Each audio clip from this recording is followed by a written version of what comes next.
Hi, it's Josie, and today I'd like to talk to you about bend and flexion. They are very important to know about because they affect almost every exercise you do under saddle with your horse. I teach my horses flexion and bend actually from the ground, and then I take it under saddle, and everything's done in small steps so they understand it. So hopefully I can help you understand it too if you're confused. It does seem to be complicated, but I promise you it's not. So stay with me, and by the end of this video, hopefully you should have an understanding of the difference between bend and flexion and how you use them. If you like this video, I'd love it if you gave me a thumbs up. If you haven't, subscribe to the channel. Bottom right hand corner is the subscription button. I pop a video out every Friday. I'd like to start with bend. So bend is used to describe the horse's longitudinal axis. So if you were looking down on him, his longitudinal axis, when it is evenly bent from the pole, or you can use the tip of the nose if that's going to help you a little bit more, all the way through to the top of his tail. But he has three different sections there, and they can all bend differently. So the neck is obviously very bendable. He can bend that a lot. Well, some can, Spider, thank you. Then his rib cage, so from the top here of his sacrum up to the front of his ribs there. So that's a little bit bendable. That's not as bendable as his neck by any stretch. And then his sacrum, which is from the top here down to the top of his tail. Those vertebrae are actually fused and the horse cannot bend them at all. So then we move to flexion. Now flexion does not involve the horse's back at all. It literally involves the head and where it attaches to his neck, and that's called the poll. So where the skull attaches to the atlas joint, which is the first vertebra in his neck. It's very much like our wrist joint, so you can move your wrist in that way. It's basically one of the only joints, the ankle we can as well, sorry, but one of the only joints in our body. My elbow can't, because it can't go back there if you want to try that. It's a specialised joint there that allows the horse to move like our wrist does. Now, a horse that's stiff in the poll will also be very stiff under saddle, will lack suppleness, so this is important there.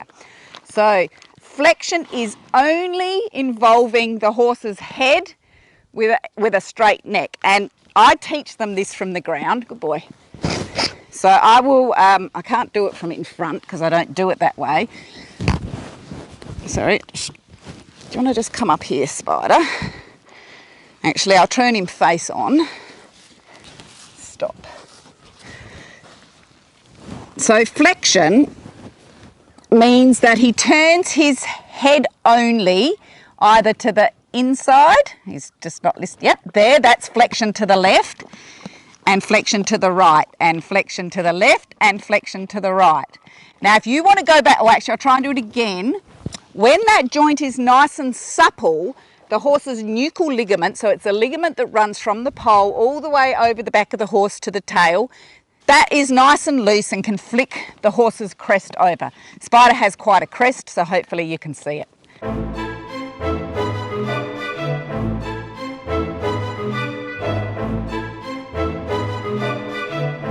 To the left, to the right. And can you see what his nature is when I stretch him through there? He actually wishes to stretch down.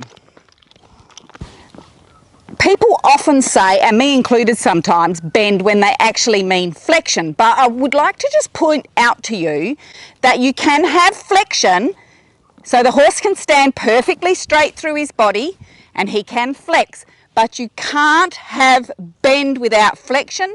And why is that?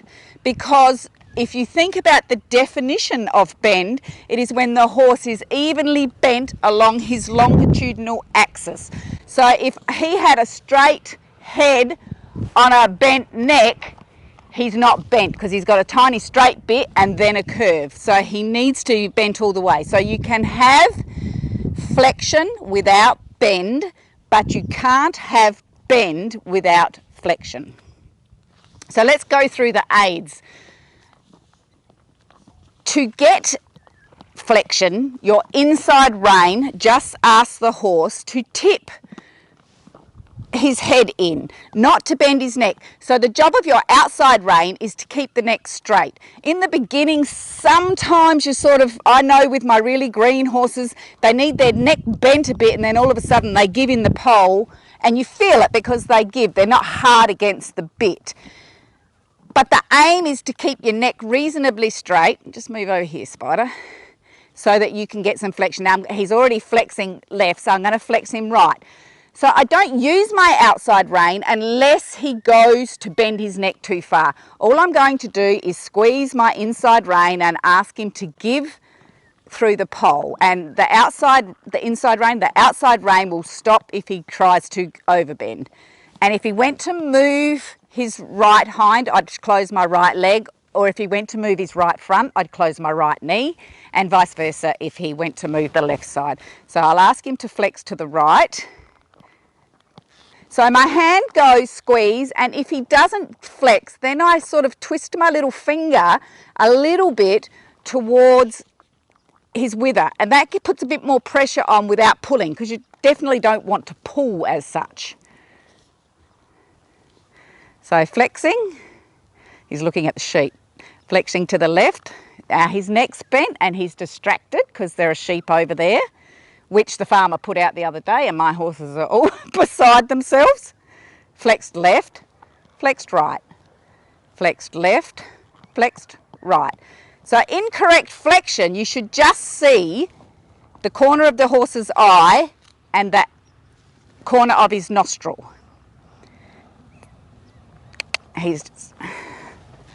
So flex right, flex left, flex right, right, left, right, left, right, right. That was very good indication to show you when the ligament gives.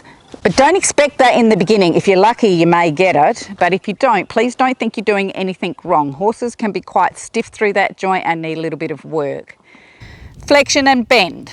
It's quite an important part that you need to know. Really enjoying doing these. I hope you're enjoying watching them. Don't forget to subscribe to my channel, and thank you so much for watching.